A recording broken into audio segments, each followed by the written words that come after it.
Second last जो speech है हाफिज मोहम्मद हमदरा की है अंग्रेजी में। आई am on stage to present your university speech.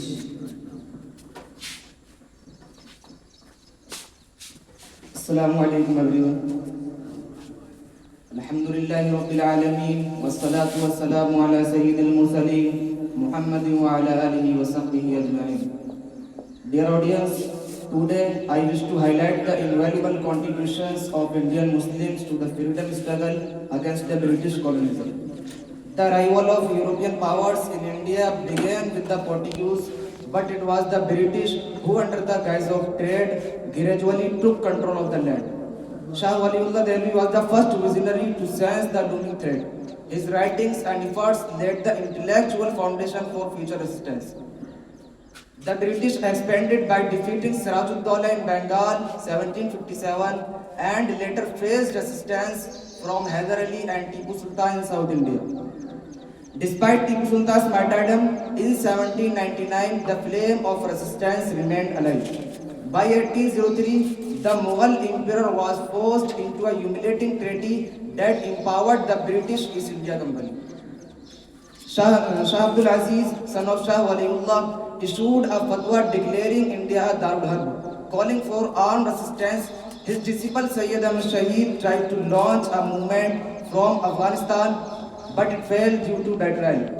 Yet committed scholars, especially the ulama of Sajidpur, continued the mission within India. In 1857, Muslims led the first major uprising against the British. Leaders like Haji Imdadullah, Maulana Ahmadullah and Bahadur Shah Zafar spearheaded revolts in Shamli, Lucknow and Delhi.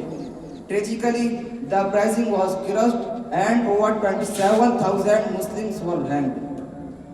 Shah Zafar was exiled to Rangoon and the Mughal power was dismantled. After 1857, the strategy shifted from rebellion to education. Darul Dewan was founded by Maulana Qasim Naqvi to prepare a generation of scholars to intellectually resist British rule.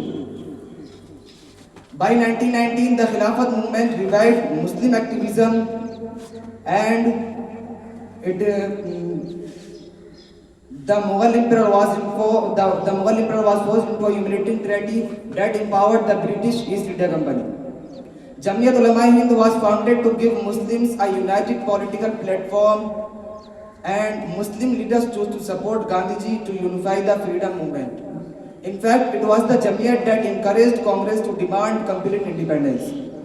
Maulana Abul Kalam Azad emerged as a towering figure, using his writings and speeches to fuel the freedom spirit. As a Congress president during critical years, his writings and speeches fueled the freedom spirit. Muslims were pioneers of India's freedom movement. Their role is ignored. In fact, Muslims were pioneers of India's freedom movement. From Shah Waliullah to Maulana Azad, their sacrifices were immense. It is unjust that today their role is ignored in history books and they are unfairly labeled as outsiders or traitors. Let us remember that India still has one of the largest Muslim populations in the world. Wa akhiru da'wana alhamdulillahi rabbil alamin.